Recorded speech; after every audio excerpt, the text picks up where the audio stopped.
지금 뭐를 해야 되는가 하면은 수요하고 수요량하고 수요 결정 요인 중에서 가격하고 이걸 이제 그래프로 나타내려고 해요. 그래프.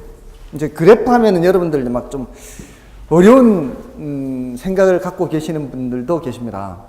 근데 그래프라는 게 뭔지 아시죠? 그래프는 이렇게 축이 두 개가 있죠. 그죠?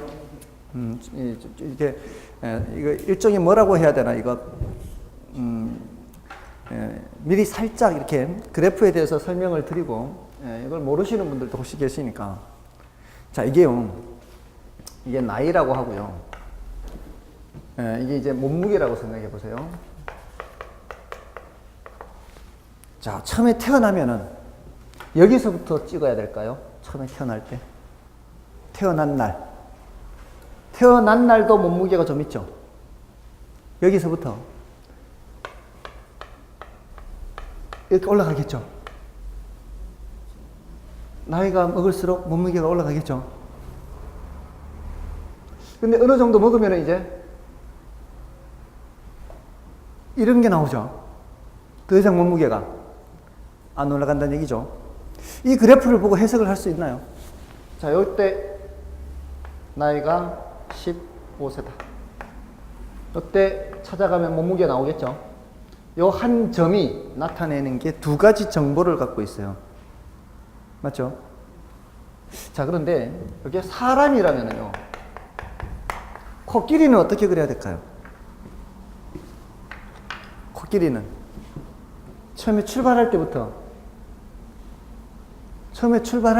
태어날 때부터 사람보다는 훨씬 위에서 출발하겠죠. 이렇게 되겠죠. 됐습니까? 사람이냐 코끼리냐에 따라서 이 출발점이 이렇게 다른 형태가 그려지겠죠. 이거 이해되십니까? 이거 이해되시면 돼요, 이제. 이해되시면. 자, 아까 수요 결정 요인에 어떤 것들이 있다 그랬죠? 가격이 있고요. 또 소득이 있고요. 또 관련재 가격이라고 했어요. 관련재 가격. 등등등 많습니다. 근데 일단 얘네들은 남겨놓고요. 왜냐하면 소득 한순간에 바뀌는 거 아니거든요. 소득이 변하는 속도하고요. 가격이 변하는 속도하고 변하는 빈도라고 해야 되나요? 어떤 게 훨씬 자주 변해요? 가격이 훨씬 자주 변하죠. 이거는 짧은 시간에 그렇게 크게 변하는 것들이 아니에요. 물론 이거는 짧은 시간에도 변할 수가 있어요. 근데 이거는 그제화의 가격이 아니기 때문에 일단은 얘네들은 그대로라고 보고요. 가격하고 수요량과의 관계만 살펴보자는 거예요. 사과 가격과 사과 수요량만 보는 거예요. 사과 가격, 사과 수요량. 이렇게. 자, 요거를 그래프로 나타내려고 하는 겁니다. 여기에다가는 가격을 표시를 하고요. 여기다가는 수량을 표시를 해요. 자, 그러면 가격이 10,000원 할 때요. 가격이 10,000원 할 때 이만큼을 사려고 한 사람이 있어요. 이게 이 길이가 사고자 하는 수량이에요. 이 길이가 2에 2. 예를 들어서 여기 내려오면은 쭉 내려오면은 2. 두 상자를 사려고 해요. 10,000원 할 때는 두 상자를 사려고 한다는 뜻이에요. 가격이 5,000원으로 하락하면 어떻게 하려고 할까요? 더 많이 사려고 하겠죠. 그것을 길이로 나타내면 이런 식으로 더 늘어나겠죠. 이 길이에서 이 길이로 늘어날 겁니다. 아이고. 자, 그런데 이번에는 가격이 올라간다면 사려고 하는 양이 어떻게 될까요? 15,000원으로. 15,000원으로 올라간다면 사려고 하는 양이 더 줄어들겠죠. 자, 이런 식으로 뭐 한 상자가 될 수도 있고요. 세 상자가 될 수도 있고. 자, 그러면 이 사이사이에도 많은 가격이 있다고 치고요. 무수히 쪼갠 수량으로 살 수 있다고 친다면 가격이 하락하면은 조금은 더 많이 사려고 하겠죠. 그 끝점들을 연결해서 이렇게 있는 거예요. 그 끝점들을. 어떻습니까? 그을 수 있겠죠? 자, 그 끝점들을 연결해서 이으면 이런 선이 나옵니다. 요 선을 수요곡선이라고 얘기합니다. 수요곡선. 예전에 배운 적 있죠? 고등학교 때. 제가 지나친 질문을 했죠. 지난주에 거도 보통 잘 기억을 못 하는데 몇 년 전에 거, 몇십 년 전에 거를 물어서. 자, 어쨌든 자, 이게 맨 끝에 있는 점들 이렇게 하면은 자, 이제 보세요. 이 점을 하나를 알면은 무엇을 알 수 있을까요? 가격이 얼마일 때 얼마만큼 사려고 한다는 것을 알 수가 있는 겁니다. 이 점을 알면은 두 개를 알 수 있는 것처럼. 맞나요? 자, 그런데 제가 이 노란 코끼리 몸무게 나이를 또 그린 이유가 있어요. 자, 지금 요거는 제가 가격과 사고자 하는 수량을 나타낸 거예요. 제가. 자, 근데 돈 많은 여러분하고 제가 같이 간다면요. 돈 많은 여러분과 제가 같이 간다면 여러분한테나 저한테나 똑같이 10,000원으로 제시가 될 겁니다. 여러분이 사려고 하는 수량하고 제가 사려고 하는 수량은 차이가 있을 수 있겠죠. 저는 10,000원 할 때 2상자 사려고 했는데 돈 많은 사람은 얼마를 사려고 하겠어요? 더 많이 사려고 하지 않겠습니까? 그죠? 자, 그러면은 굉장히 기분은 나쁩니다. 나보다 똑같은 가격인데도 더 많이 사려고 하니까. 자, 근데요. 다음 주에 갔더니 가격이 내려갔어요. 제가 속으로 나도 이제 3상자 살 수 있다라고 합니다. 근데 여러분하고 같이 갔어요, 또. 여러분은 3상자보다 또 더 많이 사겠죠? 이해가 되세요? 더 오른쪽에 이렇게 사려고 할 겁니다. 돈 많은 사람하고 같이 가면은. 맞나요? 모든 가격 수준에서 돈 적은 사람이 사려고 하는 것보다는 돈 많은 사람이 사려고 하는 게 더 많게 될 가능성이 많죠? 이 점들을 이렇게 연결하면은 이것도 수요곡선입니다. 근데 이거는 누구의 수요곡선이에요? 돈 많은 사람의 수요곡선이라고. 사람의 몸무게 몸무게 나이, 코끼리의 몸무게 나이가 다르잖아요. 이 위치가. 그런 것처럼 소득이 작은 사람은 15,000원 할 때 한 상자를 사려고 한다면 소득이 많은 사람은 15,000원일 때 더 많이 사려고 한단 말이에요. 더 많이. 뭔 뜻인지 아시겠죠? 자, 그러니까 지금 조금 전에 이 소득 이게 변할 때도 여기에다 그래프로 나타낼 수가 있는 거예요. 그래프로. 소득이 지금 증가하는 경우, 예를 들어서 제가 이렇게 생각을 하실 수 있어요. 제가 소득 수준이 지난달에 비해서 늘어났다라고도 생각할 수 있어요. 제 소득 수준이. 그러면은 저의 수요곡선이 소득이 낮을 때는 여기에서 소득이 높을 때는 이렇게 옮겨간다라고도 생각할 수 있는 거예요. 됐나요? 그러니까 소득이 달라지는 경우에는 수요곡선을 새로 그린다라고 생각하시면 돼요. 소득이 달라지는데 새로 수요곡선을 그린다. 됐습니까? 소득이 줄어들면 어떻게 되겠어요? 왼쪽에 그리면 되겠죠. 됐나요? 자, 이렇게 가격 이외에 얘가 변하잖아요. 또는 뭐 식구수가 변할 수 있잖아요. 좋아하는 정도가 변할 수 있잖아요. 그러면은 새로 이 수요곡선을 그려야 돼요. 그래야 돼요. 그런 게 변하지 않고 내가 이만큼 사려고 했다가 이만큼 사려고 하는 거는 뭐가 변한 걸까요? 이만큼 사려고 하다가 이만큼 사려고 하는 거는 뭐가 변한 거예요? 가격이 변한 거예요. 가격이 변할 때는 이 높이가 달라지면서 길이가 달라지는 거예요. 맞나요? 그거는 여기 끝점에서 여기 끝점으로 가는 거잖아요.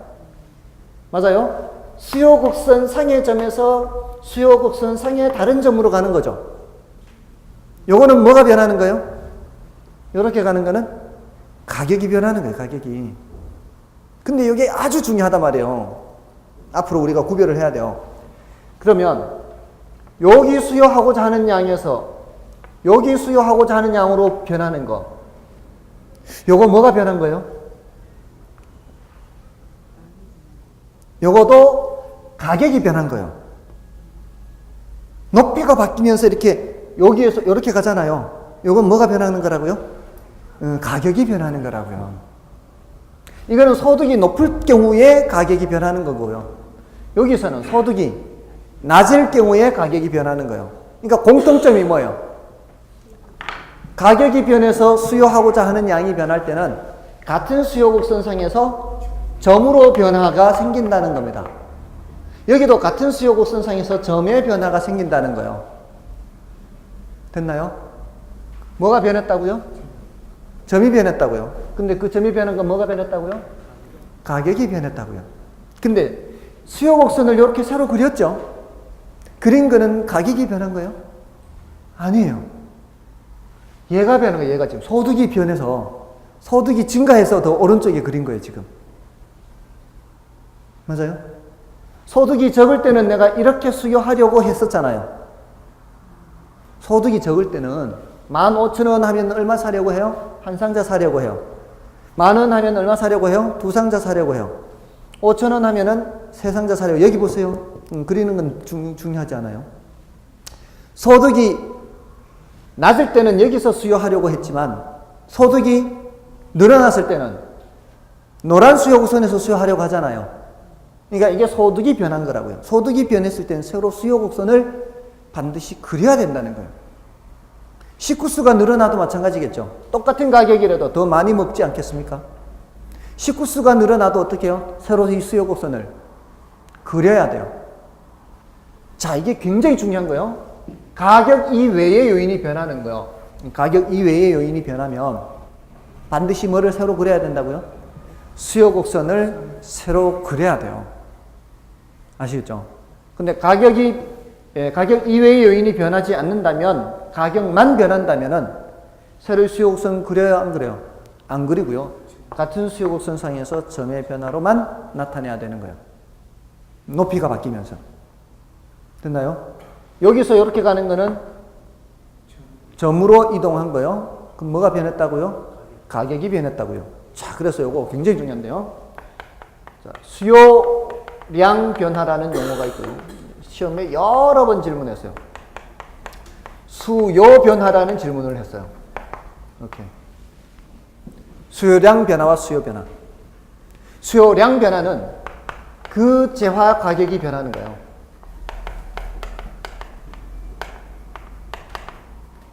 그 재화 가격 변화.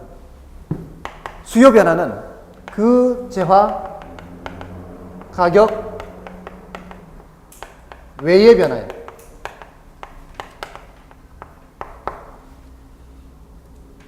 양자를 붙이느냐 안 붙이느냐예요.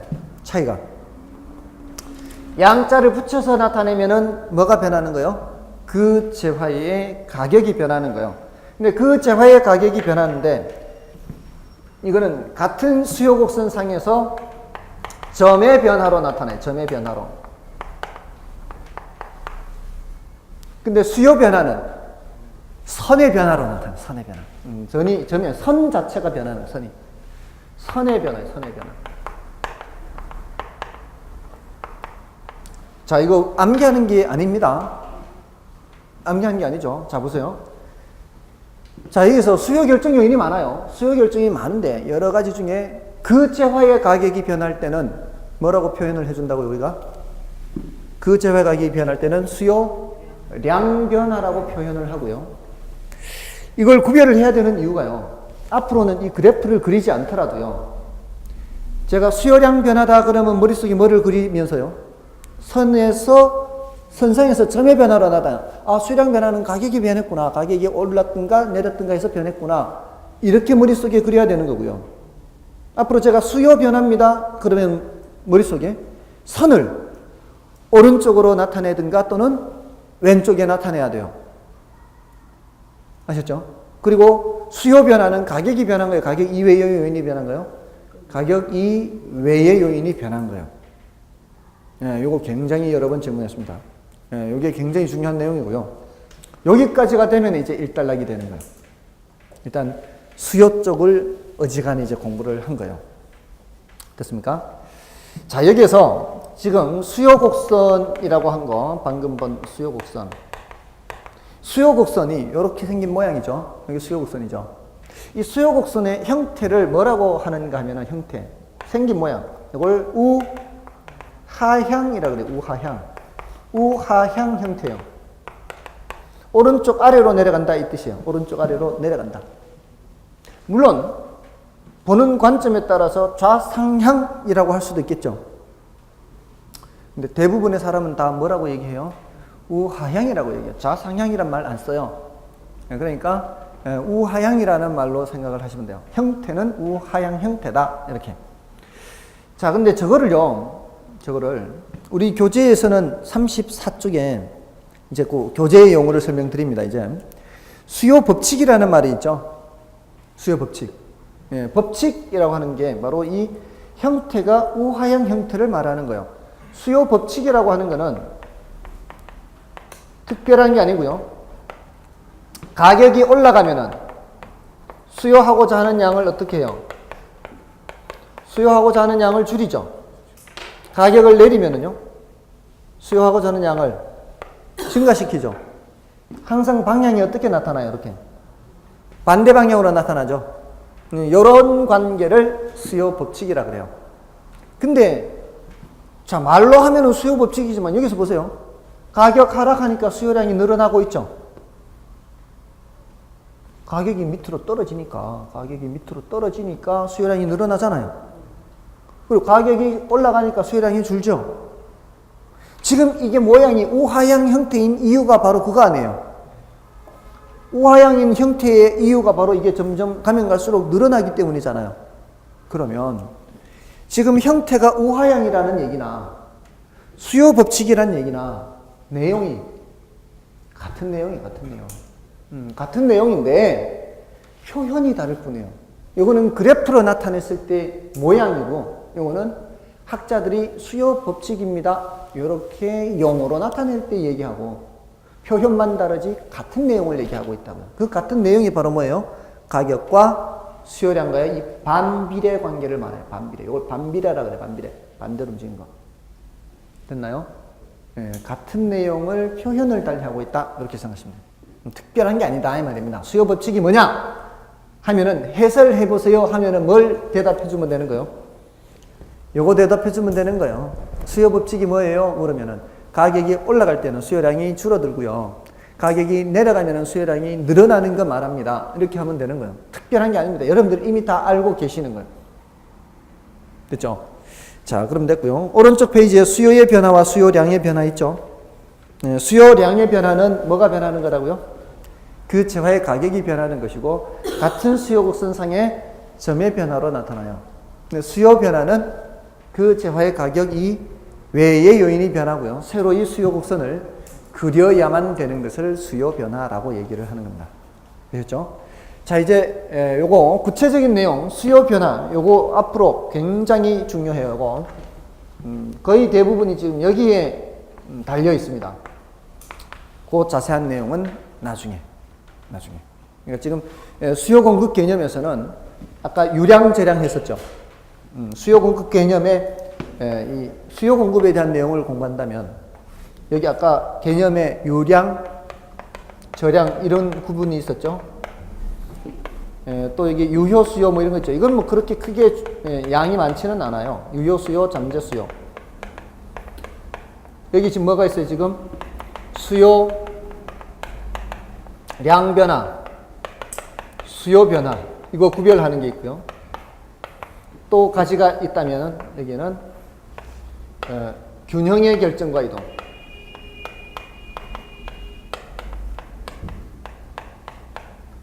이런 내용들이요. 이런 게 이제 하나의 주제들입니다. 이런 식으로 정리하면 이제 수요 공급이 정리가 되는 거예요. 그러니까 앞으로 공부를 하실 때는 보통 우리 교재들이요. 이렇게 어떤 큰 타이틀이 있고 그 세부적인 내용들을 설명하고 잎사귀까지 다 설명하고 있잖아요. 책에서는. 근데 처음 받아들이실 때는 잎사귀까지 다 못 받아들입니다. 그러니까 커다란 줄기 어떤 내용들을 공부를 하는구나. 지금 이런 것들이 중요하구나. 이렇게 받아들이시면 되는 거예요. 그래서 이거 간단한 구별 정도 할 수 있다면 그러면 오늘 수업은 아주 최상으로 수업을 듣는 겁니다. 세부적인 것까지 다 얘기를 못해도. 아까 이거 유량은 어떤 걸 전제로 해서 측정한다고요? 일정 기간을 전제로 유량, 흐를 유자. 저량은 시점. 우리 왜 저수지 할 때 그 저자가 이 저자거든요. 저수지에 저수된 양은 시점에 따라서 달라질 수 있잖아요. 저축할 때 그 저자가 다 이 같은 저자입니다. 그다음에 유효 수요, 잠재 수요. 구매 의사와 지불 능력이 다 있으면 유효. 의사만 있고 능력 없으면은 잠재. 자, 이 수요량 변화는 그 재화의 가격이 변하는 거고, 수요 변화는 그 재화의 가격이 외의 요인이 변하는데 아주 중요한 차이가 있다 그랬죠. 이거는 같은 수요 곡선상의 점의 변화로 나타나게 되고, 얘는 수요 곡선 자체를 새로 그려야 되고, 가격 이 외의 요인이 변했을 때는 반드시 그렇게. 다음에 이제 균형의 결정과 이동을 이제 하는 거예요. 그래서 지금 수요 개념을 들어와서 수요 개념을 공부했고요. 그다음에 유량 저량을 공부했잖아요. 유량 저량. 요거는 이제 뭐 유효수 이런 거 포함해서 유량 저량, 유효수요, 잠재수요 이렇게 했고요. 그다음에 아까 수요량, 수요 결정 요인 이런 거 했잖아요. 그러면서 지금 수요량 변화, 수요량 변화, 수요 변화. 자, 이거를 했고요. 자, 그럼 공급을 얘기를 하자면요. 공급도 똑같이 얘기를 할 수 있겠죠. 공급도 이제 유량, 저량으로 얘기를 할 수 있고요. 유효 공급, 잠재 공급 할 수가 있어요. 뭐 이렇게 할 수 있는데 이쪽은 중요도가 이거보다 훨씬 낮아요. 이렇게 개념상 얘기는 할 수 있지만 여기도 공급 양 변화, 공급 변화 이렇게 나타낼 수가 있거든요. 똑같이 대칭적이에요. 그러니까 이쪽 하나를 잘하면은요, 나머지는 할 것이 없어요, 사실은. 자, 이쪽을 하고서 그러면 자, 수요에 대해서도 공부했잖아요. 공급에 대해서도 공부했잖아요. 그럼 이제 양쪽 시장에 등장하는 수요자들과 공급자들을 다 이제 했잖아요. 그 다음에는 뭐를 하는 거예요? 균형이라는 걸 공부하는 거예요. 균형. 그 균형을 하기 전에 균형. 그 전에 요거. 근데 지금 앉아 계시는 게 참을 만합니까? 야간반 분들은 이제 가장 걱정이 뭔가 하면 일하다 오시기 때문에 이 자리만 대피다 갈 가능성이 많아요. 그게 제일 문제예요. 이 자리는 따끈따끈하게 대펴놓고 머리는 아무것도 들어간 것이 없이 이렇게 가는 게 이제 제일 골치가 아픕니다. 그러면 아무 의미가 없어요. 앉아있는 시간이. 그래서 앉아있는 동안은 정신을 바짝 차려가지고 들어야 돼요. 모든 걸 다 들으라는 의미가 아니고요. 중요한 것만 몇 가지 건져서 같이 간다. 이렇게 생각하셔야 돼요. 모든 걸 다 들으려고 하면은 오히려 하나도 생각이 안 날 수 있어요. 자, 어쨌든 지금 이 공급 개념에서도 마찬가지. 아까 공급은 일정 기간 동안 여러분들이 이제 한번 읊어보십시오. 이제 아까 수요는 아까 일정 기간 동안 구매하고자 하는 욕구 있잖아요. 그럼 여기서는 어떻게 하면 될까요? 판매하고자 하는 욕구. 판매하고자 이것도 하고자 하는 한 것이 아니고요. 앞으로 하려고 하는 거. 요렇게 나타나면 되겠죠. 요거 무슨 개념? 원칙. 유량 개념 원칙. 예외적으로 저량 개념 한다 그랬죠. 원칙적으로 유량 개념으로 하고 예외적으로 저량 개념. 판매하고자 하는 팔았다는 얘기가 팔려고 하는 거예요. 팔려고 하는. 욕구하면은 잠재 공급, 유효 공급. 유효 공급이라는 유효 공급. 능력도 있고. 뭐 더 이상 할 거 없어요. 대칭적이기 때문에. 공급량 하면 뭘까요? 공급량 하면은 아까 수요량 했잖아요. 수요량은 수요의 크기를 수량으로 나타낸 거죠. 이거는 공급의 크기를 수량으로 나타낸 것 이렇게 하면 돼요. 수량으로.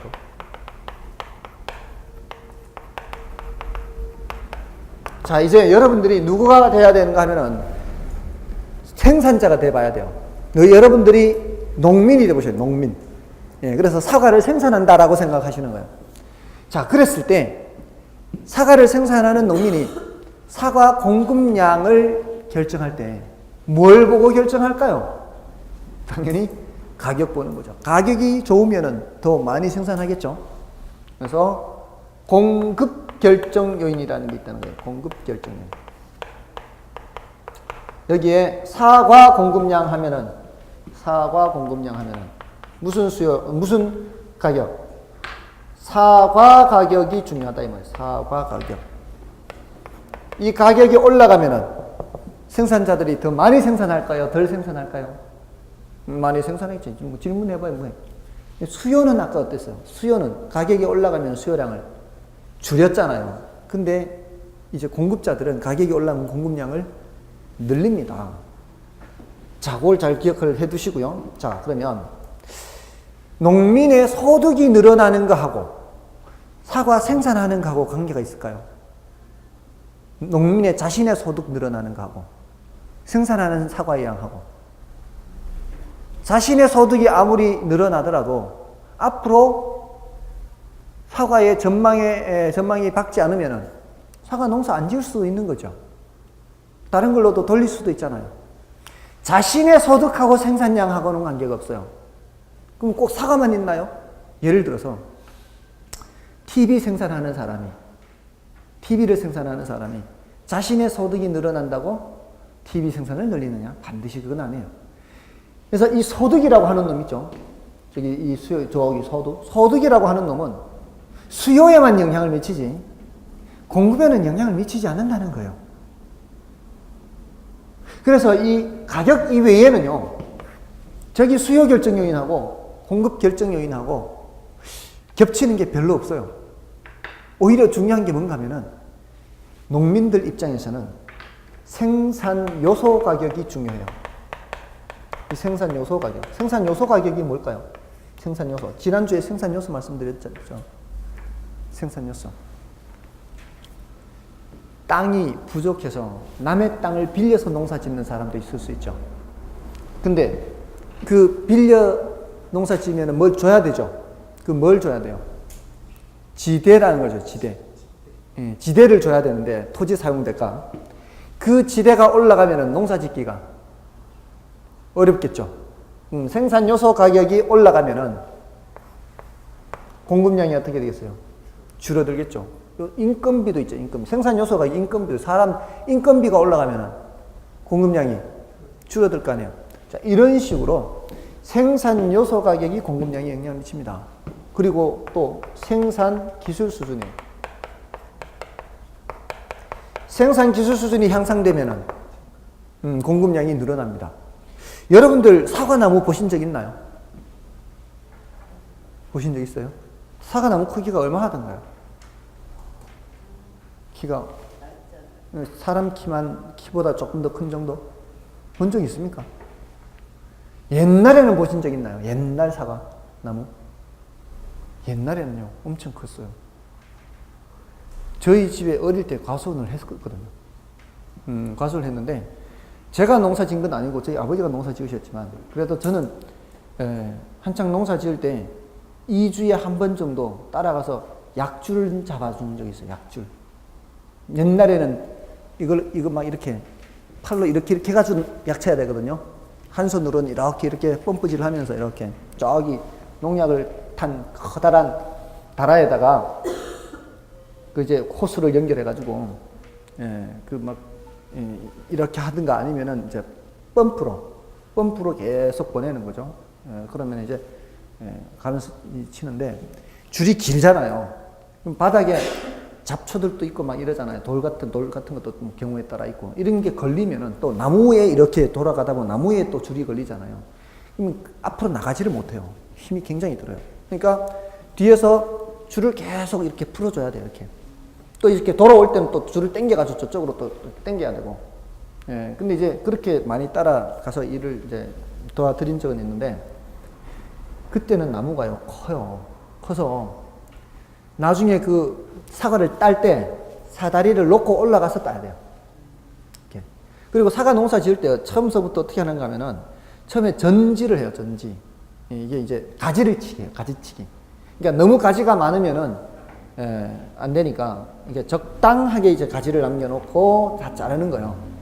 그리고 나서 이제 봄이면 이제 꽃이 피잖아요. 꽃이 피면 막 꽃이 필 때도 벌도 갖다 놓지만 사람이 직접 사다리 놓고 올라가서 손으로 붓을 가지고 이렇게 손으로 이렇게 해서 다 수정을 해요. 그러니까 한번 생각해 보세요. 사다리 놓고 올라갔죠. 저쪽 손 안 자라죠. 내려와서 사다리를 옮겨서 올라가서 또 이짓 해야 되죠. 나중에 이렇게 이제 열매를 맺잖아요. 이런 이제 열매가 조금씩 커가다 보면은 한 군데 여러 개 열매가 있어요. 근데 그 중에서 제일 큰 놈만 한 개 남겨놓고 다 잘라야 돼요. 어릴 때. 어릴 때 잘라야 남은 한 놈이 크게 되는 거거든요. 자, 이 작업할 때도 어떻게 해야 돼요? 사다리 놓고 올라가서 자르고 또 옮겨놓고 한 그루 할 때마다 몇 번을 옮겨야 되죠. 근데 요즘은 사과나무가 그렇게 크지 않다고요. 사과나무가 다 어려요. 이 키가 낮아요. 어린 게 아니고 키가 낮아요. 그러니까 사다리가 필요 없어. 그냥 돌아가면서 쭉 하면 되는 거. 돌아가면서 한 사람이 농사 지어도 옛날에 두 사람, 세 사람 농사 짓는 것만큼을 지을 수가 있어요. 그게 바로 뭐예요? 생산 기술이 좋아지는 거예요. 생산 기술순이 향상되는 거예요. 그러면 똑같은 양을 투입하더라도 노동이나 자본을 더 많은 양이 생산이 되는 거죠. 여러분들 고추 심은 것도 보신 적 있죠? 그 밑에 뭐를 깔아요? 비닐 깔죠. 비닐 까는 이유가 뭘까요? 잡초가 못 자라게 하는 거죠. 비닐을 깔으면. 근데요, 옛날에는 투명 비닐이었거든요. 투명 비닐은요, 투명하니까 그래도 햇빛을 잘 보거든요. 그러니까 그 밑에 눌렸지만 자라고 있어요. 잡초가. 그러니까 어떻게 이제는 검은 비닐 하잖아요. 검은 비닐. 검은 비닐 씌우잖아요. 그게 다 기술 수준이 향상되는 거예요. 그 똑같은 노동력을 투입해도 더 잘 자라는 거죠, 이제. 양분을 잡초가 못 뺏어가니까 잘 자라는 거죠. 그 양이 더 늘어나는 거죠. 그런 게 다 생산 기술 수준이에요. 그러면은 이 공급량이 늘어나는, 향상, 이게 높아지거나 하면은, 이러면은 공급량이 늘어난단 말이에요. 자, 여기서도 이제 보세요. 아까 수요에서처럼 뭐하고 뭐를 이제 또 그래프로 나타내려고 해요? 이걸 그래프로 나타내려고요. 자, 이제 잘 보세요. 여러분들이 한번 생각해 보세요. 아까 수요 곡선을 그릴 때는, 자, 아까 여기 똑같이 수량이고요. 여기 가격이에요. 가격이 10,000원 할 때 아까 수요하고자 하는 양, 수량을 나타냈죠. 공급자들도 마찬가지. 10,000원 할 때 공급하고자 하는 수량이 있을 거 아니에요. 자, 근데 이제 공급자 입장에서는 가격이 15,000원으로 올라가면은 공급하고자 하는 양을 어떻게 할까요? 더 많이 늘리겠죠. 이렇게 늘릴 겁니다. 수요자들은 가격이 올라오면 수요하고자 하는 양을 줄였지만, 그럼 공급자들은 가격이 하락하면 어떻게 해요? 공급하고자 하는 양을 줄이겠죠. 맞나요? 자, 그럼 그 끝점들을 연결하면 어떻게 될까요? 이런 식이 될 겁니다. 됐습니까? 요걸 뭐라고 할까요? 요거를 공급곡선이라고 합니다. 공급곡선. 자, 공급곡선은 형태가 어떤 형태예요? 우상향 형태예요. 수요곡선은 우하향 형태였잖아요. 저기 왼쪽에. 그죠? 근데 공급곡선은 우상향입니다. 형태가. 요거를 무슨 법칙이라고 할까요?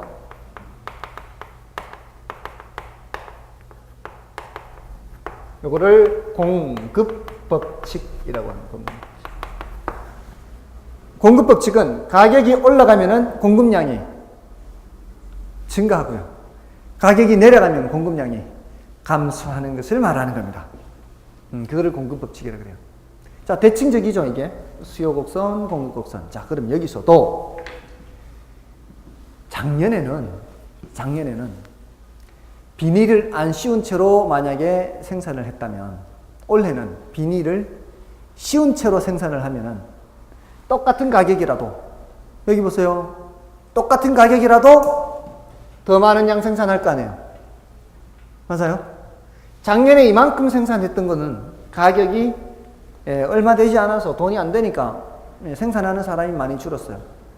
근데 이거는 비닐을 덮기 전이었다고 치고요. 비닐을 덮으면은 더 많이 늘어날 수 있죠. 비닐은 뭐 고추 농사 지을 때 말씀드렸지만, 이 사과 농사 지을 때는 요즘은 은박지를 깔아요, 밑에. 밑에 은박지를 깔아요. 왜 깔까요? 빛을 반사해서 아랫부분도 색깔이 이쁘게 들게. 위에서 햇빛을 받으니까 색깔의 윗부분이 이쁘잖아요. 이렇게 밑부분은 약간 초록빛이 나잖아요. 밑에다 은박지를 깔면은 태양빛을 반사해서 아랫부분도 색깔이 이쁘게 들게 하려고. 그거 다 기술이에요, 이게. 처음 드셨어요? 시골 가다보면은 사과나무 밑에 은박지를 깔아놨어요. 그리고 포도 같은 경우에도 이렇게 깔아놔요, 포도. 포도 이 밑에다가 깔아놔요. 밑에서 받아서 올라가는. 여담이지만 여러분들 사과가 이렇게 있잖아요. 사과가 이렇게 있으면 여기 꼭지고요. 꼭지 있는 데고. 이쪽 부분이 더 맛있을까요? 이쪽 부분이 더 맛있을까요? 아니면 맛이 똑같을까요? 위에 부분? 1번, 2번, 1번, 2번 똑같다. 3번. 네?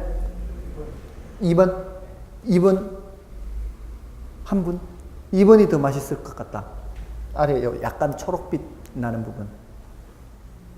이거는 약간 붉은빛 나는 부분. 이 부분이 더 맛있습니다.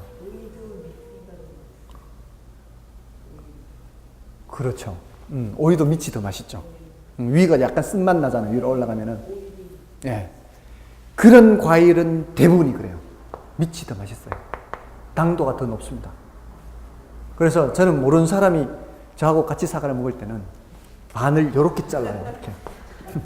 이렇게 잘라서 밑은 제가 먹고 위를 줍니다. 위를. 왜 그렇게 자르는지 모르겠죠. 저는 아니까. 이게 사과만 그런 게 아니에요. 배도 그래요. 배도. 네, 배도 그래요. 포도도 그래요. 맞아요. 포도도 저도 그러니까 꼭지가 있잖아요. 이렇게 꼭지에 있는 과일은 다 그래요. 그래서 포도를 넣고 보통 같이 먹잖아요. 전 밑부터 먹어요. 밑부터. 여러분들도 한번 드셔보세요. 이렇게 잘라서 진짜 당도가 다르다니까요. 확 달라요. 확. 같은 사과인데 확 달라요. 어쨌든 제가 사과를 좋아하기 때문에 아는 거예요. 사과를 제가 초등학교 6학년 때부터 깎아 먹었거든요. 그전에는 그냥 먹었는데. 왜냐하면 우리 집에 이 농약 많이 치는 걸 내가 눈으로 봤으니까. 2주에 한 번씩 칩니다, 농약을. 2주에 한 번씩 치니까 얼마나 많이 칩니까, 그거를. 그러니까 그다음부터 이게 제가 깎아 먹기 시작했거든요. 이 깎아 먹으면, 이 사과, 어떤 때는 동생하고 같이 깎아 먹으면 이 칼이 쉴 틈이 없어요. 깎는 동안에 다 먹어버려요. 한 개를. 그러니까 앉은 자리에서 몇 개씩 먹었으니까, 그 당시에는. 정말 근데 사과가 참 맛있었어요, 어릴 때. 근데 요즘은 그렇게 맛있는 사과를 참 찾기가 힘들어요. 1년에 10상자를 먹으면 한두 상자 그런 거를 만나기가 힘들어요. 아주 맛있어요.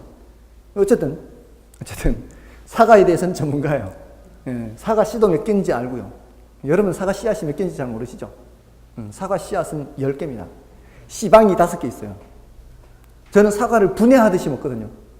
분해하듯이 먹으면 이 속에 씨방이 이렇게 5개가 있고요. 방 하나당 씨앗이 2개씩 있어요. 그래서 사과 씨앗이 모두 10개입니다. 근데 사과 씨앗이 옛날에는 굉장히 쓰고 매웠는데 요즘은 안 써요. 아, 그래요? 네. 사과 씨앗도 드시나 보네요. 네, 지금 처음 씨앗 드시는 분은 처음 봤습니다. 아무리 저는 사과를 좋아해도 사과 씨앗까지는 안 먹습니다. 자, 어쨌든 지금 이렇게 했는데요. 지금 생산 기술 수준이 향상됐을 때는 어떻습니까? 똑같은 가격이라 해도 더 많이 생산할 수 있잖아요. 그러니까 이게 이렇게 여기까지 오는 거예요. 같은 가격이라 해도 더 많은 양을 생산하는 거예요. 그러면 이 끝을 연결하면은 이거는 또 새로운 공급곡선이 그려지죠.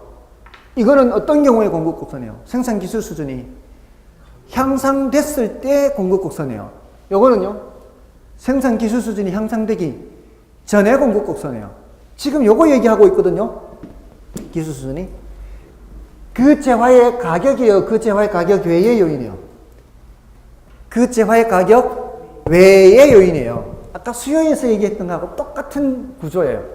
그러니까 그 재화의 가격 외의 요인이 변하면 수요에서든 공급에서든 새로 이 선을 그려야 된다는 거예요. 반드시. 근데 그게 오른쪽에 그려지느냐, 왼쪽에 그려지느냐, 이것만 이제 판단하면 되는 거죠. 자, 수요에서도 그랬잖아요. 자, 이쪽으로 와보실까요? 수요에서도 지금 이렇게 세로 그린 이유가 뭐였어요? 아까 소득이 바뀌거나 하는 거였죠. 식구수가 바뀌거나. 그러니까 그 재화의 가격이 변할 때는 이거 세로 그리지 않는 거예요. 그냥 여기서 이렇게 변하거나 여기서 이렇게 변하는 거죠.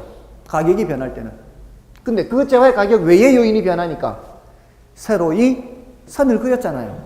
그거하고 똑같은 거예요. 저기서도. 그 재화의 가격이 변해서 공급하고자 하는 양이 변할 때는 같은 공급곡선상에서 점의 변화로 나타나요.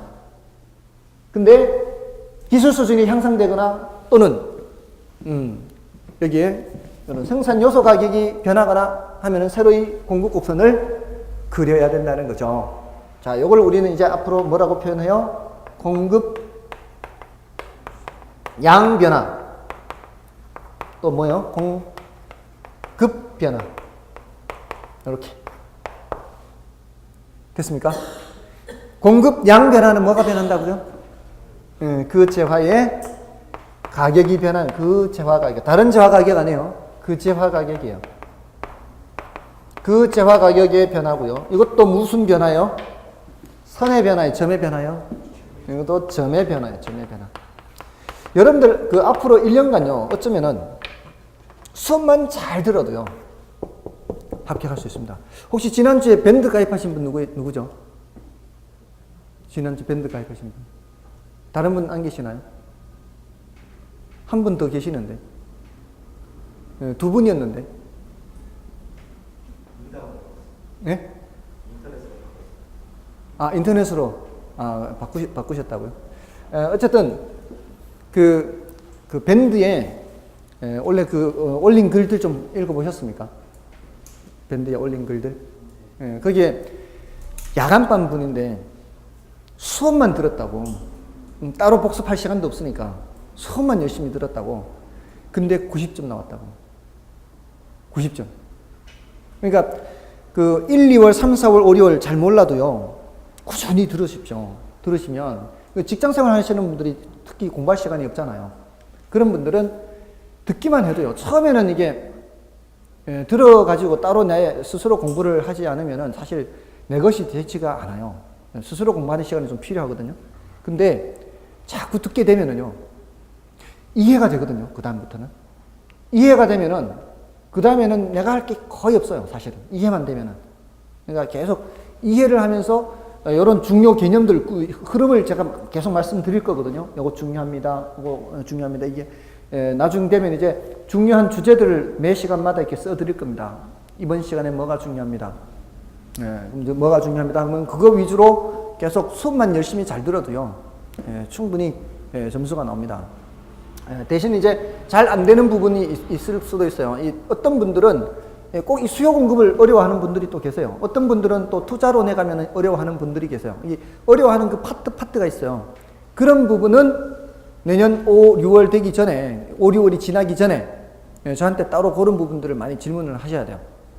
물론 그 5, 6월이 지나도요, 점수는 그 이후에 많이 올라갑니다. 원래 5, 6월이 됐는데도 지금 저 녀석이 조금 아무래도 모르는 것 같다, 이런 느낌이 드는 녀석이 있었어요. 20대 젊은 녀석인데, 근데 그 녀석이 7, 8월 달까지도 잘 몰랐거든요. 이 눈치가. 근데 7, 8월 달 지나면서 좀 자기가 좀 해야 되겠다 이렇게 마음을 먹었는지 9월 동형 모의고사라는 게 있어요. 40문제씩. 그거 하면서 점수가 싹 올라간 거예요. 그래서 1차 합격하기도 힘든 녀석이다, 저 녀석은. 눈치가. 그랬는데요, 2차를 1차, 2차 포함해서 평균 70점이 넘었어요. 마지막 한 달 보름, 그 사이에 쫙 올라간 거예요, 성적이. 그래서 대체로 그런 사람들은 어떤 사람들이 하면은 끝까지 학원을 지킨 사람들, 학원의 프로그램 따라 온 사람들, 이런 사람들은 합격할 확률이 훨씬 높아요. 근데 중간에 이제 힘든다고, 잘 모른다고 손 놨다가 다시 또 뒤늦게 또 한다, 이러면 안 되는 거예요. 손 넣는 그 시기에 완전히 그냥 후퇴를 해버리기 때문에 다시 끌어올리기가 굉장히 어려워요. 그런 사람들 거의 안 됐어요, 원래. 중간에 슬럼프에 빠져서 저거 한다거나 외도를 한다거나 외도라는 게 이제 딴짓 하는 거죠. 공부 안 하고. 그런 분들은 거의 다 안 됐어요. 꾸준히 따라오신 분들은 거의 다 합격했어요. 하여간 꾸준히 따라오시면 돼요.